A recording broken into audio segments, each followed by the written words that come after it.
Después del descubrimiento de América en 1492, las primeras colonias españolas se asentaron en La Española, hoy Santo Domingo, en Cuba y en otras islas antillanas.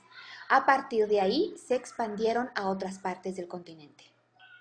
Diego Velázquez, quien a principios del siglo XVI era gobernador de Cuba, organizó diversas expediciones hacia el territorio de lo que hoy es México con fines de conquista. La primera expedición fue realizada por Francisco Hernández de Córdoba en 1517. Sus naves llegaron a Isla Mujeres y recorrieron las costas de la península de Yucatán. Francisco Hernández de Córdoba descubrió varias poblaciones y entabló batallas contra grupos indígenas, pero siempre fue derrotado. Juan de Grijalva dirigió la segunda expedición a través del Golfo de México, que tuvo lugar en 1518. Grijalva se enteró, a través de los indígenas, de la existencia de un lugar extremadamente rico llamado México. A su regreso a Cuba, logró interesar al gobernador Diego Velázquez en este lugar lleno de riquezas. Diego Fernández encomendó entonces a Hernán Cortés una tercera expedición con fines exploratorios de esta gran tierra desconocida. Cortés salió de Cuba en 1519 con dirección a Cozumel. Una vez ahí, continuó su viaje hacia Tabasco, en donde tuvo enfrentamientos con los indígenas y logró vencerlos. Estos, como muestra de su misión, entregaron a los españoles una gran cantidad de presentes, entre los cuales había 20 mujeres. Una de ellas, Malintzin o Marina, como después fue bautizada, sería la mujer que hoy conocemos como la Malinche. Malintzin o Marina llegó a ser la consejera, informante e intérprete del conquistador Hernán Cortés. Alentado por sus triunfos, Hernán Cortés continuó su avance y fundó la Villa Rica de la Veracruz, con lo cual logró su independencia del gobernador de Cuba, Diego Velázquez, quien aún lo esperaba de regreso. La conquista de Tenochtitlan. Después de la fundación de Veracruz, Cortés continuó avanzando y llegó a Zempoala, que era entonces la capital de los totonacas. Ahí se enteró a través del cacique que estos pueblos eran sometidos por Moctezuma y debían pagar tributo a los mexicas, y que estaban dispuestos a unirse a los españoles y luchar por su libertad. De esta manera, Cortés realizó alianzas con varias tribus totonacas. Cortés y su gente continuaron su avance y en agosto de 1519 llegaron al Valle de México, específicamente al territorio de los tlaxcaltecas, a quienes lograron someter después de varias batallas. De esta manera, Cortés logró el apoyo de los tlaxcaltecas para enfrentarse más tarde a los mexicas. Los españoles avanzaron entonces hacia Tenochtitlan y el 8 de noviembre fueron recibidos cordialmente por Moctezuma, quien los hospedó en el palacio. A pesar de esta cálida bienvenida, Cortés apresó a Moctezuma y lo retuvo en calidad de prisionero. Esto, por supuesto, generó el descontento entre la población de la Gran Tenochtitlan. Mientras todo esto ocurría, como recordarás, Diego Velázquez, el gobernador de Cuba, quien había enviado a Cortés en esta tercera expedición, estaba muy enojado de que Cortés no hubiera regresado y se hubiera independizado de él.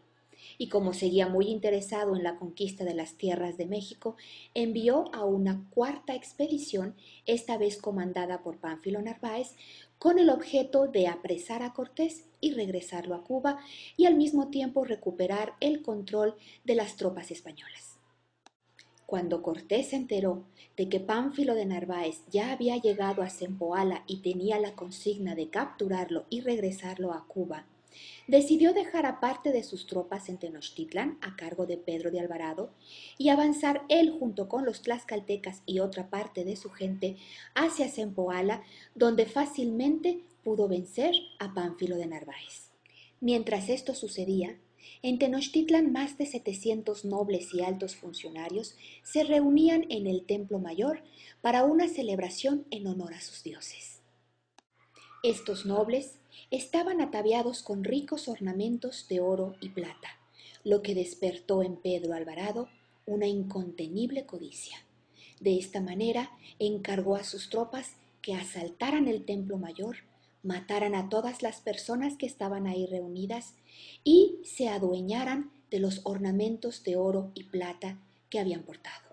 Cuando los habitantes de Tenochtitlan se dieron cuenta de esta sangrienta matanza, se sublevaron y, dirigidos por Cuitláhuac, arremetieron en contra de los españoles. A todo esto, Cortés regresó a Tenochtitlan e intentó apaciguar a los mexicas utilizando a su emperador Moctezuma. Sin embargo, este monarca había perdido ya su autoridad frente a su pueblo y fue apedreado hasta morir. Entonces Cuitláhuac surgió como el nuevo monarca mexica, apoyado por Cuauhtémoc, quien era sobrino de Moctezuma. Ellos dirigieron la rebelión en contra de los españoles. Sin embargo, se desató una epidemia de viruela, traída quizás por algunos de los hombres de Pánfilo de Narváez. Esto ocasionó la muerte de cientos de indígenas, entre ellos Cuitláhuac, quien fue sucedido por Cuauhtémoc. Como la situación se tornaba muy tensa, Cortés intentó salir de Tenochtitlan para establecerse en territorio tlaxcalteca. Sin embargo, la noche del 30 de junio de 1520 fue sorprendido y derrotado por los mexicas, en una batalla en la que murieron más de 400 españoles y 4,000 indios aliados a los españoles. A esta se le conoce como la Noche Triste. Sin embargo, Cortés logró sobrevivir a esta matanza y llegar a territorio tlaxcalteca, desde donde comenzó a reorganizarse para intentar nuevamente la conquista de Tenochtitlan. En diciembre de 1520, Cortés y sus aliados comenzaron la conquista de las poblaciones aledañas a Tenochtitlan, con el objetivo de sitiar a esta gran ciudad. El 30 de mayo de 1521 comenzó el sitio a la Gran Tenochtitlan. Cuando una ciudad está sitiada, como en este caso lo estaba Tenochtitlan, significa que todas las poblaciones que están alrededor de ella forman parte ya del cuerpo enemigo, por lo que los habitantes no pueden salir o las personas que vienen de fuera no pueden entrar a Tenochtitlan sin pasar necesariamente por territorio enemigo. Esto hace que los habitantes de la ciudad se vayan quedando sin provisiones poco a poco hasta que necesiten rendirse para sobrevivir. El sitio de la Gran Tenochtitlan se extendió por 75 días.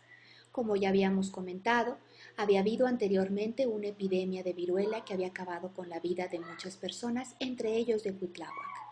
Los cadáveres de las personas que morían a causa de esta enfermedad continuaban en las calles, lo cual generó aún más enfermos.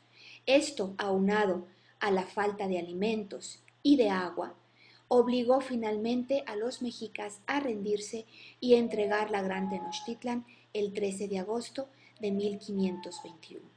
Cuauhtémoc fue entonces sometido por los españoles. Inmediatamente Cortés inició la reorganización política de las tierras conquistadas. Tristemente para los indígenas aliados, la victoria sobre los mexicas no les trajo ninguna ventaja, ya que simplemente pasaron del dominio de un pueblo, el pueblo azteca, al dominio de los españoles. Después de la caída de Tenochtitlan, la conquista y sumisión de otros muchos señoríos fue sumamente fácil para los españoles, principalmente porque los indígenas, atemorizados ante la noticia de que estos hombres rubios habían logrado vencer al gran imperio azteca, simple y sencillamente se rendían cuando ellos llegaban. Muchos pueblos nativos se sometieron con facilidad porque simple y sencillamente significaba para ellos, en lugar de pagar tributo a los mexicas, pagarlo ahora a la corona española.